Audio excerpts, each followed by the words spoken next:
have the power, but you're too scared to use it.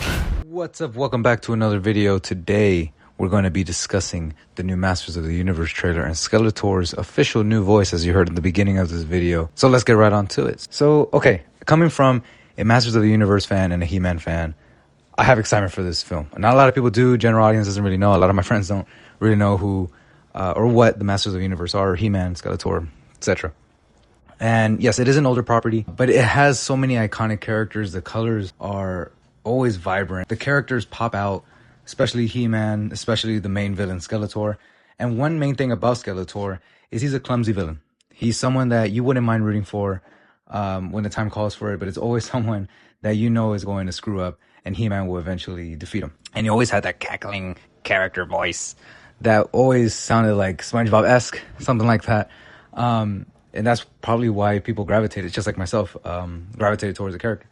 So now seeing the new trailer, which was okay. I mean, the colors are beautiful in this trailer. I mean, I still have a lot of hype for it. And the character designs are very faithful to the cartoon. It just translates very well to live action. But ultimately, it all came down to Skeletor, who is being played by Jared Leto. And a lot of people do not like Jared Leto. And I'm one of them. I don't really mind. I don't care. It's just do a great performance. And it's just hearing the voice. I was just waiting to hear the voice and see how that's going to go.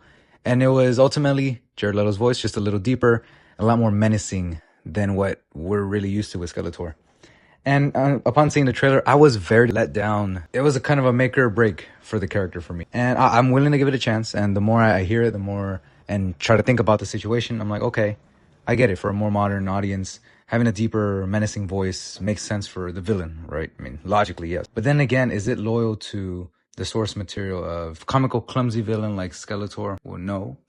But then again, to bring the discussion back up of bringing it to a modern audience, it does make sense in the long run. So I don't really know what you think of Skeletor's new voice. Just wanted to bring it up.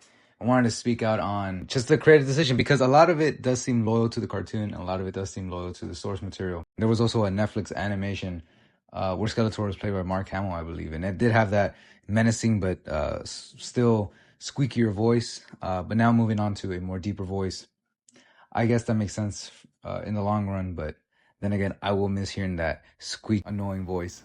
So, I mean, let's just see what else the movie has up its sleeve. I know a lot of people are still pretty mixed on the movie, but sources have said it is a fun movie that is reminiscent of the cartoon, and it does hold a lot of nostalgia, and it's just a well-made film. So hopefully it does live up to its name, and hopefully it does turn out to be a good movie, because He-Man does need to come back to the modern audiences, and hopefully it turns out good. Hope you enjoyed this video.